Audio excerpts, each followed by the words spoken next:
Graça e paz, meus irmãos, minhas irmãs, sejam todos, todas bem-vindos aqui à nossa live, para mais uma noite nós exaltarmos o nome do nosso Deus maravilhoso. Eu quero convidar os amados para que a gente leia apenas 2 versículos aqui no livro de Hebreus, capítulo 3, versículos 7 e 8, que diz assim: Portanto, como diz o Espírito Santo, se ouvirdes hoje a sua voz, não endureçais os vossos corações. Amém, Senhor. Querido Deus, poderoso Pai, em nome de Jesus Cristo, seu Filho, amado, precioso, desejado, que veio a este mundo morrer a nossa morte, para que nós vivamos esta vida plena, esta vida abundante, esta vida vitoriosa. Oh Deus, eu peço nesta noite que, mais uma vez, por meio do Teu Espírito Santo, o Senhor venha trazer ao nosso entendimento a palavra revelada, a palavra de vitória, a palavra que já trouxe libertação para a nossa vida, a palavra que já trouxe cura para as nossas vidas, mas por causa da nossa pequenez, por causa das nossas limitações, muitas vezes, Senhor, nós não cremos que a palavra de vitória já foi liberada a nós. E pelo poder do teu nome, eu peço, usa-me como um instrumento em tuas mãos, para que eu possa levar a palavra aos corações desses amados e amadas irmãs, e que a fé seja gerada por meio da tua preciosa palavra, e nós vivamos uma vida de vitória em nome de Jesus. Amém, Senhor. Amém, meu Deus. Então, nós lemos essa passagem, esses 2 versículos, bem simples, né? Fácil de explicar, mas difícil de obedecer. Portanto, como diz o Espírito Santo, se ouvirdes hoje a sua voz, não endureçais os vossos corações. E eu quero declarar, meus irmãos e minhas irmãs, quantas vezes Deus tem falado conosco, quantas vezes Deus tem usado seus vasos aqui na live. Eu sempre ouço palavras que edificam a minha vida, graças a Deus. Deus usando irmãos, Deus usando irmãs e trazendo edificação para as nossas vidas. Ali na igreja, ministrações poderosas, e mesmo também estando em casa, lendo a palavra, a gente medita em palavras tão grandiosas, tão poderosas, e aí nós ficamos muitas vezes limitados a uma situação de não confiança nesta palavra, de não confiança de que Deus, na sua infinita graça, fez com que essa palavra chegasse a nós e nós a ouvirmos e nós crermos e isto gerar fé em cada um de nós. Porque sem fé é impossível agradar a Deus. Porque sem fé a gente não vai acreditar que Ele existe, que Ele pode se aproximar de cada um de nós e que o amor dele está presente. O amor dele fez com que o Pai o enviasse para morrer em nosso lugar. O amor do Pai fez com que Jesus Cristo fosse enviado a este mundo e pagasse o alto preço da nossa redenção. E eu gosto do versículo que eu sempre gosto de citá-lo quando eu vou terminar minhas orações. Eu digo assim: aquele que nem mesmo a seu filho poupou, como não nos dará juntamente com ele todas as demais coisas? Se eu acredito, para Deus, o que tinha de mais difícil era dar o seu filho unigênito, mas ele deu. E não tem coisa mais difícil para Deus. Tudo que você está precisando hoje, tudo que eu estou precisando hoje, tudo que nós necessitamos para vivermos uma vida de vitória, uma vida feliz, uma vida alegre, uma vida de prosperidade, uma vida de crescimento, ainda que sejamos provados, tudo isso não é difícil para Deus. O mais difícil ele já nos deu. Jesus Cristo, seu Filho poderoso.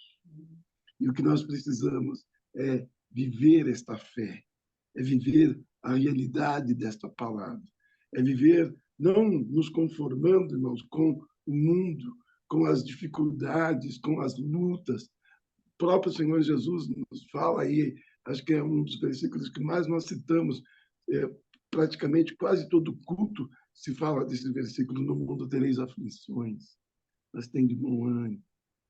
Eu venci o mundo, disse o Senhor. E se ele venceu, nele nós somos vencedores. Nós cremos, igreja. Nós precisamos declarar a nossa fé. A nossa fé não pode ficar escondida. A nossa fé não pode ficar aniquilada. A nossa fé não pode ficar, de alguma maneira, vivendo uma situação de desconfiança. A fé, ou ela é 100%, ou ela não existe. E quando nós precisamos, o momento que mais nós precisamos dessa fé real é quando nós estamos em lutas, é quando nós estamos passando por provas, é quando nós estamos passando por dificuldades. E aí eu quero, até citando algumas curas que Jesus fez, ler alguns versículos aqui com vocês. Mateus 8, 16 e 17, está escrito assim: e chegada a tarde, trouxeram-lhe muitos endemoniados a ele. E ele, com sua palavra, expulsou deles os espíritos e curou todos os que estavam enfermos, para que se cumprisse o que fora dito pelo profeta Isaías, que diz: ele tomou sobre si as nossas enfermidades e levou as nossas doenças. Louvado seja Deus. E é isso que nós precisamos crer, meus irmãos, minhas irmãs. A gente está vivendo um tempo tão difícil, principalmente na área de saúde. Nós estamos vivendo doenças sequenciais, assim. Acabamos de sair há pouco tempo de uma pandemia que foi cruel, foi dura, né? A gente está vivendo toda essa situação, graças a Deus, que não se, nem se compara em relação a óbitos, né? Agora nós estamos vivendo toda essa situação com a dengue e as pessoas que contraem sofrem, têm dificuldade. Tá aí o irmão Luciano que, graças a Deus, está vencendo essa doença. E a gente sabe que tudo isso, irmãos, vem acontecendo. A saúde está numa situação precária. Não há, mas eu tenho um plano de saúde, não te faz melhor, não te faz ser melhor atendido, porque a situação está difícil. E nós temos um socorro bem presente. Nós temos em Cristo Jesus a vitória que nós precisamos, a libertação que nós necessitamos. Então, eu fico imaginando, irmãos, como naqueles dias não era muito diferente do que a gente vive hoje, né? E aí, chegada a tarde, trouxeram-lhe muitos endemoniados. E Jesus pregava, Jesus falava. E a palavra poderosa de Jesus Cristo expulsou deles os espíritos. E houve cura sobre todos aqueles que estavam enfermos, para que se cumprisse o que foi dito pelo profeta Isaías, né? Porque Deus teve cuidado de falar, de anunciar, usando o profeta, que Jesus viria e quando ele chegasse, ele tomaria sobre si as nossas enfermidades e ele levaria as nossas doenças. Louvado seja Deus. E verdadeiramente nós cremos, porque esse é o sentido. A gente precisa viver esta fé. Ainda em Mateus 4, 23, 24, está escrito assim: E percorria Jesus toda a Galileia, ensinando nas suas sinagogas e pregando o evangelho do reino e curando todas as enfermidades e moléstias entre o povo. E sua fama correu por toda a Síria. Traziam todos os que padeciam, acometidos de várias enfermidades e tormentos, e os endemoniados, os lunáticos e os paralíticos, e ele os curava. Louvado seja Deus. Esse poder não mudou, esta autoridade não diminuiu, esta graça não encolheu. O Senhor continua operando milagres. O Senhor continua realizando curas. O Senhor continua libertando tanto das coisas malignas que estão oprimindo os seres humanos, as drogas, todas essas pragas que têm vindo, irmãos, e têm assolado, destruído a vida dos nossos jovens, aniquilando-os, reduzindo eles a uma miséria, a uma servidão maligna. E Jesus é o único que tem poder de mudar essa história. Uma situação, você olha a Cracolândia desafiando quantos anos as autoridades, a gente fala do estado mais rico, do maior estado no Brasil, e eles não conseguem vencer, eles não conseguem acabar com aquela vergonha. Né? E Jesus tem poder, Jesus é grandioso, a mão do Senhor não se encolheu, os ouvidos do Senhor não se fecharam. E aí, mas onde está então a causa do problema? Por que não tem acontecido? Por que a gente não está vendo mais milagres acontecerem? Por que as coisas não estão acontecendo como aconteciam antigamente? E aí, quando a gente lê Mateus 13:58, está escrito assim: e não fez ali muitas maravilhas por causa da incredulidade deles. Jesus quis fazer milagres, mas ele não pôde. O desejo de Jesus era libertar, mas ele não pôde. O desejo de Jesus era curar, mas ele não pôde. O desejo de Jesus era transformar vidas que estavam assoladas pelo maligno, destruídas na sua dignidade. Mas ele foi impedido de fazer essa grande obra. Por quê? Porque havia incredulidade. Oh, meus irmãos, minhas irmãs, nós não podemos ser destruídos por esta praga chamada incredulidade, porque ela é o impedimento do agir de Deus, ela é o impedimento da manifestação do poder de Deus no meio dos nossos cultos, no meio das reuniões, na nossa casa, quando nós orarmos, quando nós clamarmos. Os sinais seguem aos que creem, está escrito. Há sinal em você, há sinal na sua vida. Você é vaso do Senhor. O Espírito Santo de Deus habita em você. Os sinais estão em nós, irmãos. E nós não podemos incorrer nesse erro. E não fez ali muitas maravilhas por causa da incredulidade. Eu tenho certeza que nós estamos vivendo lutas hoje que Jesus está desejoso de fazer com que nós vençamos, e ele não vai fazer passando por cima da palavra dele, ele vela pela palavra. Sem fé é impossível agradá-lo. Ele não vai fazer por fazer. Ele vai fazer quando houver no nosso coração essa certeza de que ele é poderoso para fazer infinitamente mais do que tudo que pedimos e pensamos. O milagre vai acontecer, a maravilha vai acontecer, quando a gente viver pela essa fé, quando a gente lançar fora o medo, a desconfiança, a incredulidade, quando a gente abrir mão, né? Porque quando a Bíblia diz para os varões orarem com mãos levantadas, o que Deus está querendo disso? Porque o homem é o valente da casa, é aquele que tem a obrigação de defender a família, né? Se colocar diante do inimigo, defender em defesa, mas quando ele está diante de Jesus, ele tem um sinal de rendição, ele está rendido a Jesus.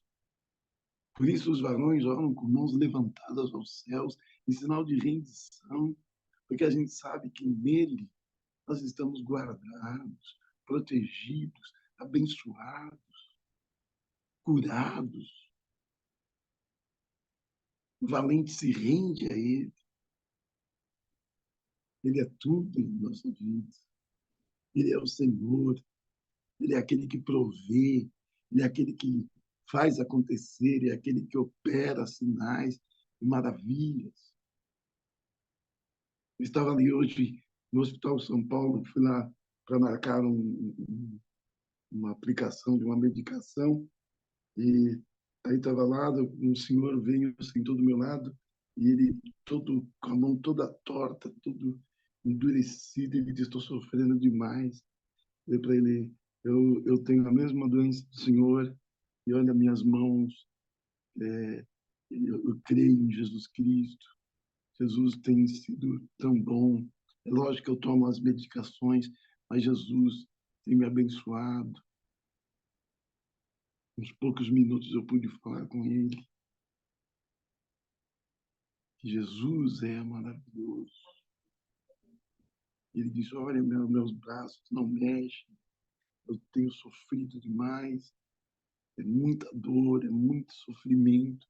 Eu estava igual ao Senhor, a minha condição era essa. E não vou dizer que eu não tomo nada, não vou dizer que só Jesus, não, mas Jesus tem abençoado. A medicação, graças a Deus, tem surtido um efeito, porque eu sei que tudo é bênção de Deus, é graça de Deus. E a gente precisa exaltar o nome do Senhor. Depois eu cheguei ali no serviço, fui ali, fiquei um pouco tempo lá hoje, aí tinha alguém que disse assim: ah, mas eu não acredito que quando Deus voltar, quando Jesus voltar, a gente vai ficar, ele vai deixar as pessoas de fora, porque ele é pai e pai nenhum abandona um filho. Eu falei: você me perdoe, mas eu preciso te falar uma coisa. Não é assim. Ele te deu a oportunidade, ele nos dá a oportunidade. Ele enviou o filho dele para morrer na cruz em nosso lugar. E as pessoas rejeitam Jesus, as pessoas dizem não a Jesus, as pessoas falam: não acredito na sua palavra, eu não creio que Jesus morreu e ressuscitou, eu não creio que ele foi enviado para me salvar. Quando eu não creio na Bíblia, eu estou dizendo que eu não creio nessas coisas. E essas coisas Deus fez por amor de nós. E como é que ele vai receber essa pessoa que diz, que faz ele mentiroso, dizer: senta comigo aqui à minha direita? Se a pessoa, nas suas atitudes, está dizendo: eu não acredito nisso. E quando eu digo para Deus que eu não acredito, eu faço ele mentiroso. A pessoa baixou a cabeça, falei: é escolha, é fé. E esta palavra me veio ao coração, porque senão eu tenho tido uma luta, porque cada vez eu sou desafiado nisso. De vez em quando eu não posso toda hora falar, porque eu estou num ambiente ali de trabalho e muita gente de muitas religiões, e eu tenho pedido a Deus: Senhor, me dá graça, porque toda hora sou obrigado a ouvir: não, mas todos os caminhos levam a Deus. Há muitas religiões, mas há um só Deus. Eu não posso concordar com isso. É uma escolha, é uma fé que a gente precisa declarar, e não apenas levantar a mão no culto e dizer amém, no louvor, emocionado. mas é no nosso dia a dia. É quando a dor está doendo. E você dizer, eu creio, Senhor, na cura. O Senhor é o meu socorro bem presente. É quando não tenho dinheiro, às vezes a conta está lá sendo ameaçada de cortar, e você olhar e falar, Senhor, Tu és o meu pastor. Me ajuda, Senhor. Me socorre. Alguém até disse nesses dias, não vou alongar, já para o fim, alguém disse assim, mas o Salmo 23, ele foi traduzido errado. Não é o Senhor, é o meu pastor e nada me faltará. Na realidade, assim, o Senhor é o meu pastor e não me faltará. Dizem que o original é assim. O Senhor é o meu pastor e não me faltará. Quer dizer, ele não faltará na minha vida. Porque a pessoa ainda dizia assim, todos nós temos necessidades. Está faltando sempre alguma coisa na nossa vida. Mas quando a gente tem Jesus, a gente tem a provisão. É isso. Se o Senhor é o nosso pastor, Ele é a provisão. Na escassez, Ele é a provisão. Na doença, Ele é a cura. Na fome, Ele é a abastança. No choro, Ele é o consolo. Ele não me faltará. Ele não te faltará. Não sei como você está hoje, mas eu quero que você olhe agora para você e do fundo do teu coração você possa declarar isso. O Senhor é meu pastor. Ainda que isso saia em meio a lágrimas, em choro, em gemidos. Mas que você sinta isso. Que você sinta o cuidado dele, a proteção dele, a provisão dele sobre a tua vida agora. Nesse momento da sua comunhão com ele. E você declarar, eu me rendo a ti, Senhor. Eu me rendo à tua glória. Eu me rendo ao teu poder. Eu me rendo à tua palavra. Eu preciso, Senhor. Eu dependo de ti. Deixa para lá o orgulho, deixa para lá a vaidade, deixa para lá aquela coisa de inquietação. Seja repreendido toda inquietação e que Deus agora te leve a um momento de quietude, a um momento de comunhão, a um momento de olhar para a cruz, olhar para a cruz. Ele foi para lá por amor, amor, mas ele não ficou lá. Ele foi posto dentro daquela sepultura, mas ao terceiro dia ele ressuscitou. E a canção que eu cantava e glorificava a Deus e fazia muito bem ao meu coração sempre disse que porque ele vive, eu posso crer no amanhã. É a canção que, nos meus tempos de jovens, enchia o meu coração de fé, porque ele vive, eu posso crer que eu terei um amanhã. Nada, nada, nenhuma situação destruirá você, nem a doença, nem a luta, nem a falta de dinheiro, nem a falta de alimento, nem a falta de emprego, não destruirá você, porque ele vive, ele não está morto. Quando você orar, ele vai te ouvir, ele vai responder, ele vai enviar o socorro sobre a tua vida, sobre a tua casa, ele vai mudar situações, ele vai virar cativeiros,